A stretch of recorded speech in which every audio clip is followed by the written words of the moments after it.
Hey everybody, Edo here, and this is Atlantis Rising. The good folks at Elf Creek Games sent me this copy, and holy moly, I'm glad they did. This game is outstanding. Actually, the reason they did is they've recently released Medusa Unleashed, which is a free print and play for Atlantis Rising expansion. I'll talk a little bit about the expansion after the game, but works for me as an excuse to send this product over. And I looked it up. I sort of remembered the Kickstarter, but not really. Obviously, this is Vincent Dutrade's art, which is outstanding. But actually, there was an original Atlantis Rising, and then I guess they did a second edition, which was they overhauled the look, feel, and all the components amazingly. And this is it's like Forbidden Island meets worker placement, and it's a really interesting cooperative worker placement game. It's chunky, it's 60 to 90 minutes. There's a lot going on, lots of components, lots of pieces. This takes up way more space than I'm showing you here, but it really works. It's really engaging. The theme and fiction is throughout. It's gorgeous. It's absolutely worth your time and effort. You have to be ready for a complex game that requires a lot of explanation to get started and to work through some chunky rules, but boy, this game is excellent and excellently executed. So, let's talk about it a little bit. So, to start, in this game, everyone is going to get a leader and a leader ability. They're double-sided, male and female, which is fantastic. All the different characters look great. They all have special abilities, leader abilities, and then some reference cards. Really big, chunky card. Probably didn't need this much, but it has some fiction, and then it has normal play, the turn, what you do in your game, and then the special ability and that kind of thing. So it's a good reference card, and it looks great, and there's a ton of them. There's some recommended ones for you to start with, but you will have a lot in there. Stretch goal, stretch goal, stretch goal. Okay, so here's Atlantis, and actually, this is a third of Atlantis. You can see these two wings coming out here. This is actually a hex, and if I spent the time, well, it's not really about the time, it's about the space, but I could build out 4 more of these islands, or islas, or whatever they are, rolling out away from the center. And that represents your entire board, and each little piece of it is a worker placement spot.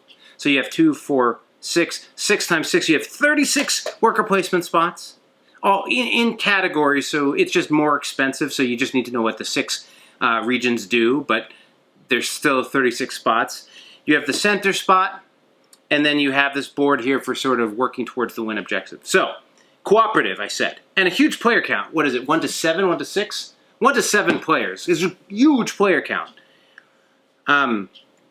You lose if Atlantis sinks. I guess it says Atlantis Rising, but I think it's the water rising and Atlantis falling. But so you win, you lose if it all gets flipped over. And again, amazing art by Vincent, where as these things flip over, you see the landmass, sinking deeper and deeper, and it's all unique to the islands, and it's amazing. But so that's how you lose, and you win by, at the start of the game, again, huge variability in this game. Ultimately, you want to turn on the power core in the center, but to do that, you need to turn on 1, 2, 3, 4, 5, 6, 7, 8, 9 of these. These all have like names and fictions, but 9 of these things. They start face down, they have resource cards to flip, you flip them, you put them in, and you continue. Super cool mechanic! Every one of these, once you pay to flip it over, either gives you like a one-time benefit, or many of them become worker placement spots. So like, there's so much worker placement going on in this. It's crazy. So many locations, so many places. Again, this is not. I played this with my wife's parents, who are not heavy gamers. It's cooperative, which helps, and there was a lot of questions, but you can make it through it. Nevertheless, I would say this is a medium-weight game. This is a game for people who ideally have played a worker placement, ideally don't mind a game that's 90 minutes long, and ideally have done cooperative play before. But, so each player gets this little piece, which represents what color you are so other people know, but you're going to get your leader, which is a larger Atlantean, and then you get a number of the dudes, and I think it's based on number of players, how many get pulled out or whatever. But you're going to have a number, some starting dudes, and then some dudes that are on this board, which you can get through worker placement. Okay, on your turn, everyone does worker placement. They're placing on the board. No big deal. You do the placement in order, but then you can talk and resolve however you want when you're resolving it. But there's a number of phases. The first phase is you're going to place.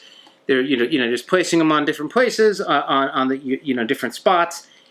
One of the cool things about this game is it's a combination of worker placement and push your luck, because essentially, and I'll talk about it, before you get any of your worker placement moves, the island's going to start disappearing. And there's some things you can do to mitigate it and move it around, but basically, before you get to go, some pieces of your island are going to get destroyed, or Atlantis is going to get destroyed. And if you happen to have a worker on it, you don't get it. They get destroyed. Well, it turns out on each one of these lines, the furthest spot, the most risky spot, has the highest value, is usually the cheapest, gives you the most resources. And so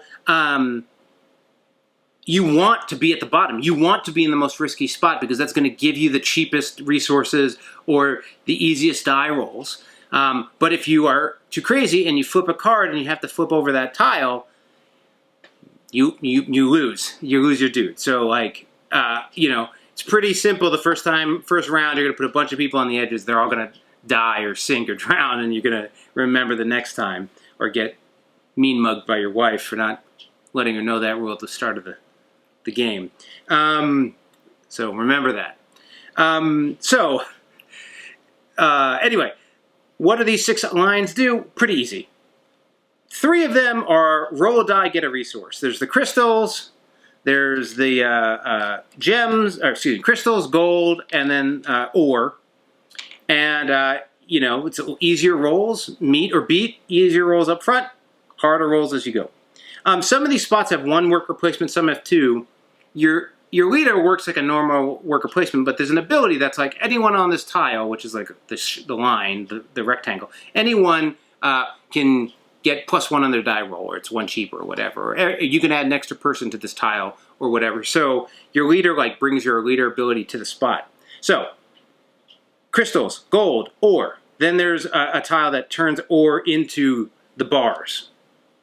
Those are the resources you're going to be using to buy everything with. So literally 4 of the regions are all about resource gaining and resource management. Then you have this one here, which is the one where you are going to be getting more dudes or dudettes from the from the pool.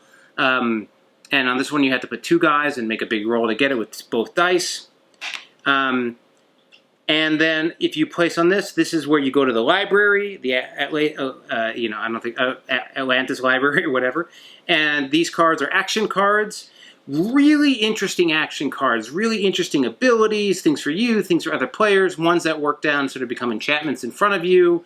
The other thing that happens, I'll talk about misfortune, but this deck doesn't refill, and there's all sorts of things that have you burning cards, like lower, better pieces are keep the cards you draw, put them at the bottom, but the worst ones have you burning cards. And then there are a number of, I don't know how many there are, but there's some events that start destroying your library, maybe Alexandria or something. And so this is a really important deck, really powerful deck, and it gets used up, which is impressive.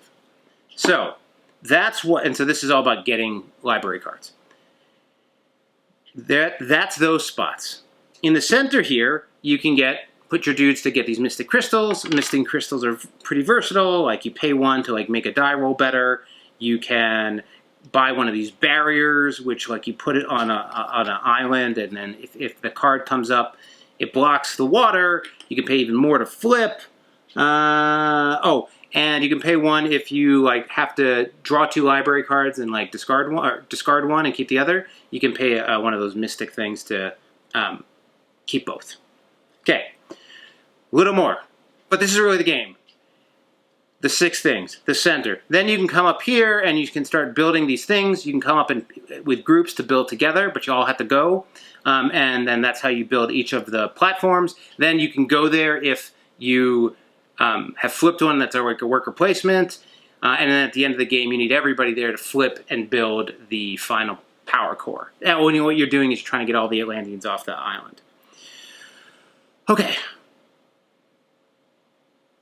Place your Atlanteans. Then you are going to, each player is going to draw misfortune cards. These are cool because some of them just are like, name one of these little islands and you flip it and it just like, flip, whatever this is called. This is called the library. Flip the library island. Oh, okay, it's flipped. And you're like, don't draw that one, oh no. So there's that. Some of them are like calm seas, but like some of them are like, as I said, you know, flip over 2 of the land. Some of them are like, things that happen. I was one that like it burned all the books. You know, you have to return an Atlan because there's a plague. People lose mystic energy. So there's a bunch of things that happen, and it's interesting because sometimes you like really don't want to lose land, but then one of these other things happen, and you're like, man, I wish I would have lost some land. Oh, there are also some other sort of generic workers you can get in a couple ways within the game. From one of the tiles you can flip over, and I think a card might give them to you. And so, dudes, chaos, flipping things. Again, if you lose your dudes, they're out. You get them back, but you don't get to spend them that turn. Then you get to cast your turn. Great. And then there's the Wrath of Gods, where you end up flipping more things. So there's like, especially with a lot of players, there's like a pretty... It's got a velocity to it as you're flipping places at the beginning and the end of your turn. Yeah, I mean, I guess I explained most of the game there, for better or for worse, but it works. It works, it's smart, it's beautiful, it has great components. You know, again, if you're willing to sign up for the game, I think it's excellent. You know, setup and takedowns a little bit, takes a little while, but not too bad. Okay. But let's say you've already played Atlantis Rising, and you're like, Ed, I agree, that's awesome. Tell me about Medusa Unleashed. And I'm like, all right, let's talk about it. So first, let's just note, Medusa Unleashed is a print and play, and I don't know exactly their plans, but they clearly sent me a nicer version of this, right? Like, I didn't print this and, you know, player boards. I mean, there's, you know, it's not as nice as the other ones, but we got a Medusa tile. So, you know, it's a little nicer, but I'm sure, you know, still, the game's just as good. So what do you get? Or what do you print, I guess, because you're not going to, you just print it. I think you donate how much you want. So you get an Artisan card and a Medusa card. Neat little thing, the Medusa card you're not supposed to use until you free Medusa, her curse, and then you can use her as a hero.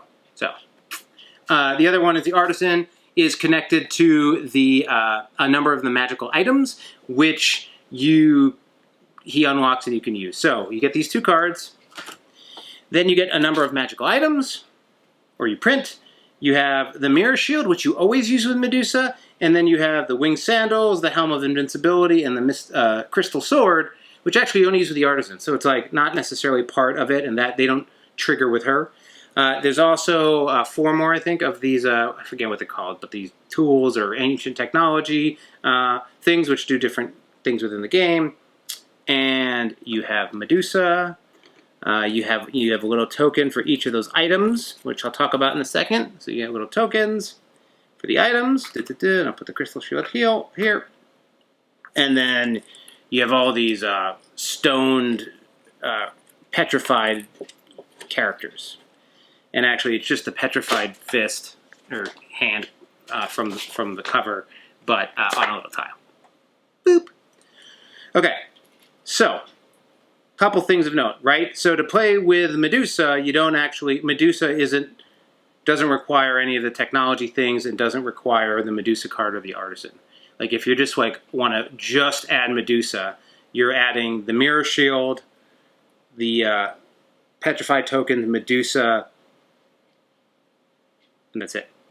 The other things, you know, play around and work in similar ways, but it's like sort of like that expansion thing where you can sort of use them if you want. So, the way it works, is Medusa is now in the game and acts as another threat to players. After the first phase, so the first phase you place your dudes, and then you are going to, sorry, I can't remember if it's before or after you do the misfortunes. Oh, it's part of the misfortune. Okay, so you're going to do the misfortune cards, you're going to have all this bad stuff happen to you, and then the monsters attack. And I guess they're thinking about more expansions with the monsters attacking, in this case the monster's Medusa. And so you're going to roll a die, and basically you pick one of the 6 islands here. Per pip, you're like, that's 1, 2, 3, 4, 5, 6. You roll it, and whatever you get, she's randomly going to go attack it. Okay? What she'll do is she'll go to the first spot that's not underwater, and if nobody's there, she's going to basically petrify folks and block those spots. If people are there, she petrifies your characters and freezes them there. So what she's doing is she's either clearing spots from you being able to use them, or she's blocking your heroes. And when they're frozen, they're frozen. And this all happens before you get to take your turn, so when you get to take your turn, you can't use them. And so it's just, to be clear, Medusa just makes the game harder. None of it makes it easier. Maybe the magic items do, but, she makes the game harder. Pro mode. The other thing, though, is, so she's freezing folks. The neatest thing about it is what you can, and it's like thematic too, which I really dig, is what you can do is you can steal her gaze or call her over. Basically, when you're about to roll the die, you can be like, wait, this guy over here is going to scream Medusa. And so instead of going to where she's going to go, she goes slithering over and goes to that spot. So a lot of it is basically thinking about where you're going to put Medusa. Well, so what can I do about these petrified dudes? Well, you can have an alien go there and pay a crystal to free the dude. One of the neat things here is that they instantly do their action. So you're going to get caught up if you free them. The other thing is you can build the mirror shield. Now the mirror shield costs 8 of the, what are these things? The iron, discounted by the number on the wrath, so maybe later on in the game it gets cheaper. But you make the mirror shield, like you construct anything, and the player who made it calls it over to an Atlantean, and then they bring up the mirror shield, and the curse is broken. And then that's how you unlock her as a player, and you discard the mirror shield. That's how the mirror shield works. So the only other note I will say, and that's it. But it's cool. It's just like an extra little thing that really works. It's thematic. It's fun. It's interesting. There's a couple little nuances on the rules in there, but that basically covers it. You then have these 3 other magical items. They get built like anything else, and they have costs. But the way the magical items is, you can put them under a character, and they have a single ability, like in this case for the winged sandals. When your tile floods, take your action and relocate to another tile. So basically, that dude can take a cheap spot and be safe. But then every magic item has a blow it up, which helps the anyone anywhere on it. So in the case of this, it's if I remove it, cancel a basic flood of misfortune on the peninsula. So I can just save my dude, or I can get rid of this item altogether and save the peninsula. And like a different example would be Crystal Sword is +2 die rolls in the wild peninsulas, which are like the resource peninsulas. Oh, they're called peninsulas. +2 die rolls, +2 to die rolls, which is great. So you roll 4 to 6, or you remove it and you allow an Atlantean in your peninsula to succeed on a failed roll, which is pretty cool. And so you build them and you burn them as you go, and that's how that works. So this is Medusa Unleashed. This is a free print and play. Definitely check it out. And Atlantis Rising, absolutely worth your attention if you like this type of game. So check it out.